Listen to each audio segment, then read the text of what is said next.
आज हम लोग भारत का संवैधानिक विकास के बारे में पढ़ेंगे। 1773 का रेगुलेटिंग एक्ट, इसके तहत सर्वोच्च न्यायालय की स्थापना हुई थी कोलकाता में। 1813 का चार्टर एक्ट, इसके तहत भारत में ईस्ट इंडिया कंपनी के व्यापारिक एकाधिकार की समाप्ति हुई थी। 1833 का charter act, Lord William Bentinck Bharat के पहले गवर्नर जनरल बने और भारतीयों को योग्यता के आधार पर पहली बार कंपनी में नौकरी देने की बात कही गई। 1853 का चार्टर एक्ट के तहत खुली प्रतियोगिता परीक्षा का आरंभ किया गया। 1858 का चार्टर एक्ट, इसके तहत ईस्ट इंडिया कंपनी के शासन की समाप्ति हुई। भारत का शासन सीधे ब्रिटिश क्राउन के द्वारा गवर्नर जनरल को वायसराय की उपाधि भी मिला। लॉर्ड कैनिंग भारत के प्रथम वायसराय बने।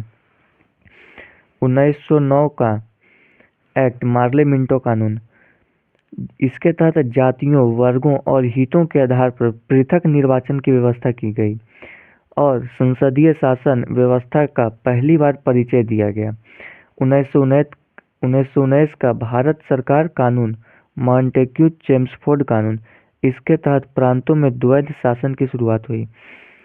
1930 का साइमन कमीशन रिपोर्ट, इसके तहत प्रांतों में द्वैध शासन समाप्त कर दी जाए और प्रांतों को स्वायत्तता दी जाए।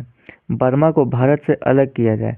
1935 का भारत सरकार कानून, इसके तहत प्रांतीय स्वायत्तता और संघीय न्यायालय की स्थापना और केंद्रीय स्तर पर द्वैध शासन की शुरुआत किया गया।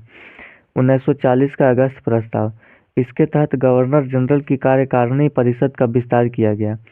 1942 का क्रिप्स योजना, उपनिवेश का पूर्ण दर्जा प्राप्त एक भारतीय संघ की स्थापना और शीघ्र औपनिवेशिक स्वराज्य की मांग अस्वीकृत। 1942 का CR फॉर्मूला, इसके तहत आंशिक रूप से पाकिस्तान की मांग की स्वीकृति। 1945 का वेबेल योजना, शिमला सम्मेलन, वायसराय की कार्यकारिणी का पुनर्गठन और भारत की सुरक्षा का दायित्व वायसराय पर।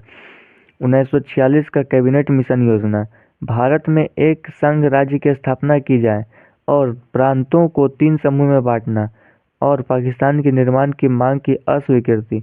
1947 का भारतीय स्वतंत्रता अधिनियम, भारत पाकिस्तान 2 अधिराज्यों की स्थापना और ब्रिटिश सरकार का देशी राज्यों पर से सर्वोच्चता समाप्त करना।